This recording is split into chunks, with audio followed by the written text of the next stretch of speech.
Live TV, सच सबसे आगे। नमस्कार, आदाब। आप देख रहे हैं द लाइव टीवी। आपके साथ मैं मोहम्मद अफजल आलम। जिस यूट्यूब पर आप हिंदू मुस्लिम की डिबेट देखते हैं और नफरत से लबरेज वीडियो को फैलाते हैं, क्या आप जानते हैं कि इस यूट्यूब का संस्थापक कौन है? और आप क्या जानते हैं कि ये यूट्यूब पर सबसे पहला वीडियो किस शख्स का अपलोड हुआ था? शायद आज इन अनकही अनसुनी बातों को आज मैं बताऊंगा आपको, और आपके लिए जानना बेहद ज़रूरी है। और अगर आप अंधभक्त हैं तो आपके लिए तो और भी ज़रूरी है, क्योंकि जिस प्रकार से जब से कोरोना वायरस का मामला सामने आया है, उसके बाद से जो एक कम्युनिटी, खासकर मुसलमानों के प्रति जो इस्लामोफोबिया का ट्रेंड चलाया गया, मुसलमानों का आर्थिक बहिष्कार करो, मुसलमान साजिश करता है कोरोना वायरस फैलाने का, अब मुसलमान इस देश के लिए खतरा बन चुका है, मुसलमान गद्दार है, ये तक कहा गया। क्या वाकई ये जो जितने सवाल जो खड़े किए गए एक कम्युनिटी और एक धर्म के विशेष के लोगों के ऊपर, क्या ये सब सच है? आज इन्हीं सारे सवालों का मैं आपको जवाब दूंगा। और आप अगर अंधभक्त भी है तो मेरा दावा है कि आज से अंधभक्ति करना छोड़ देंगे, लेकिन शर्त यह है कि आपको इस वीडियो को अंत तक देखना होगा। मुसलमानों के आर्थिक बहिष्कार और बॉयकॉट का जो सवाल खड़ा होता है, मेरे इस वीडियो को देखने के बाद आप खुद कहेंगे कहाँ कहाँ और किस किस चीज़ का बहिष्कार करें, और क्या मुसलमानों का जो इस राष्ट्र निर्माण में योगदान और बलिदान है उसे भुलाया जा सकता है? आखिर मुझे ये क्यों बताना पड़ रहा है और क्यों कहना पड़ रहा है?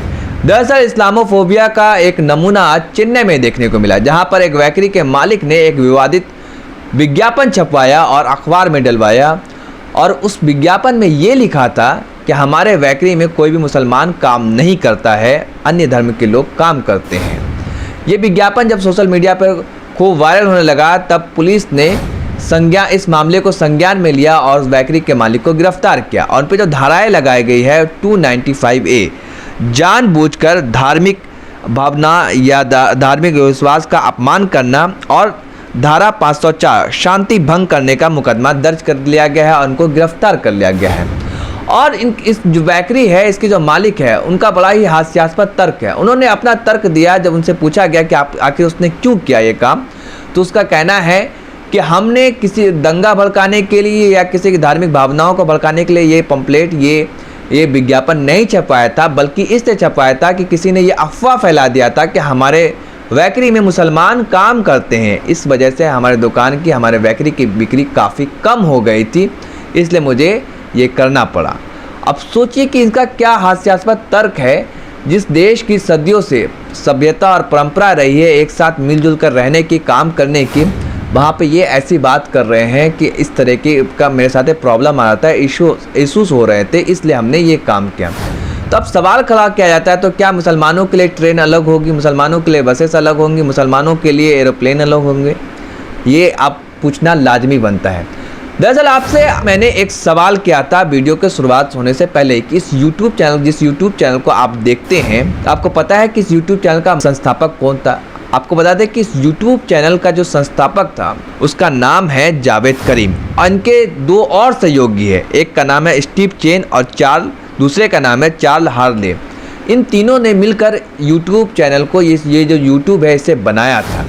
और आपसे मैंने एक और सवाल किया था कि यूट्यूब, आप जानते हैं कि यूट्यूब पर सबसे पहला वीडियो किसका अपलोड हुआ था? तो यूट्यूब पर सबसे पहला वीडियो अपलोड जो हुआ था वो जावेद करीम का अपलोड हुआ था।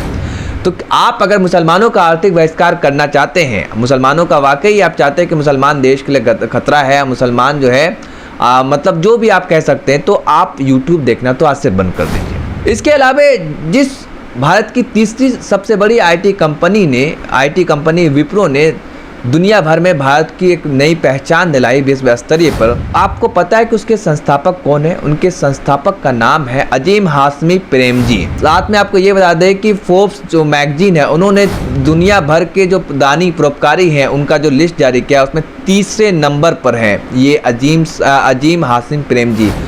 इस शख्स ने तीसरे सबसे बड़े दानी परोपकारी हैं दुनिया में। इस कोरोना वायरस से जो लड़ाई लड़ा जा रहा है उसमें इन्होंने ये व्यक्ति तीसरे नंबर पे हैं।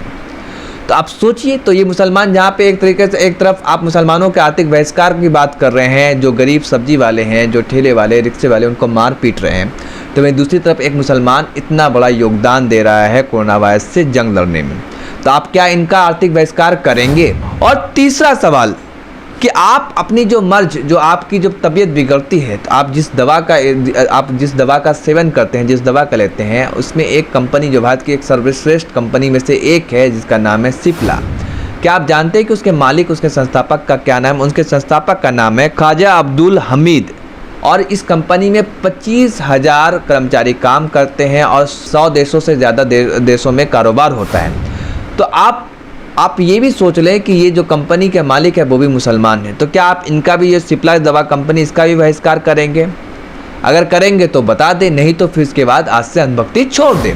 एक आखिरी सवाल जो मुसलमानों के देशभक्ति को लेकर किया जाता है, मुसलमानों को गद्दार कहा जाता है, पाकिस्तानी कहा जाता है, लेकिन आज आपसे एक सवाल पूछ रहा हूँ कि क्या आप जानते हैं कि आज़ाद भारत का पहला सैनिक कौन शहीद हुआ था? उसका नाम क्या था? सैनिक का नाम था ब्रिगेडियर उस्मान।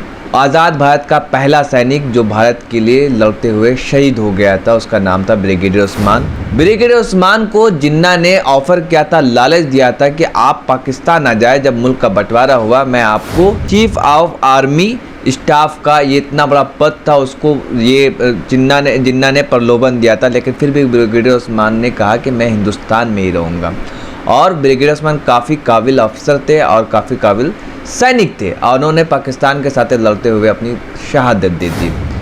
तो आप सोचिए कि जो मुसलमानों को गद्दार कहते हैं, पाकिस्तानी कहते हैं, क्या ये कहना लाजमी है? 1947 में मुल्क हमारा आज़ाद हुआ और 48 में वो शहीद हो गए।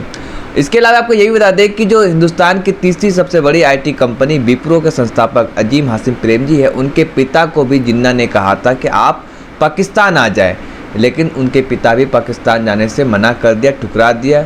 और विप्रो कितनी बड़ी कंपनी है और हिंदुस्तान का कितना नाम रोशन कर रही है, तो कितना योगदान है मुसलमानों का भारत के राष्ट्र निर्माण में, आप खुद इसका अंदाज़ा लगाइए। तो जो मुसलमानों को बदनाम करते हैं, मुसलमानों को गद्दार कहते हैं, उससे आप शर्म आनी चाहिए और थोड़े अपनी जो उनकी जो नॉलेज है उनमें इजाफा करना चाहिए। तो हिंदुस्तान ऐसे ही इतनी तरक्की, इतने आगे नहीं बढ़ गया है। और एक बात आपको साथ में ये भी बता देता हूँ कि जब मुल्क का बंटवारा हुआ, जब दोनों तरफ से पलायन होना शुरू हो गया, जो हिंदुस्तान से जो मुसलमान पाकिस्तान गए, वो केवल और केवल 55% मुसलमानों ने इस देश को ही चुना कि ये देश हिंदुस्तान, हम जहाँ पैदा हुए हैं वहीं मरेंगे और यही हमारा मुल्क है। हमने एक जो मुसलमान हैं वो उन्होंने नहीं चुना एक जो धार्मिक मुल्क था पाकिस्तान, उसको ठुकरा दिया। तो ये जो आरोप लगाए जाते हैं मुसलमानों के ऊपर, जो तहमत मनी जाती है, ये बेहद ही दुर्भाग्यपूर्ण है, क्योंकि जितना ये मुल्क पे हिस्सेदारी एक मुसलमान का है, उतना ही हिंदू का भी, उतना ही सिख का है, उतना ही क्रिश्चियन और ईसाई का है। तो ये मुल्क हर किसी का है, उतना ही है जितना हमारा और आपका है। तो किसी के ऊपर तहमत मरना ये सरासर गलत है। और शायद आज हमारे इस वीडियो को देखकर जो अंधभक्त होंगे वो कुछ अपने आप पे सोचने पे मजबूर हुएंगे और सोचेंगे कि आप अंधभक्ति करना ठीक नहीं है। तो मैं भी उम्मीद यही कर रहा हूँ कि वो अंधभक्ति छोड़े और जो सच्चाई है सच्चाई से रूबरू आज कराना मेरा मकसद था उनको, यही इसलिए मैंने आज वीडियो बनाने की कोशिश की थी। धन्यवाद। लाइव टीवी, सच सबसे आगे।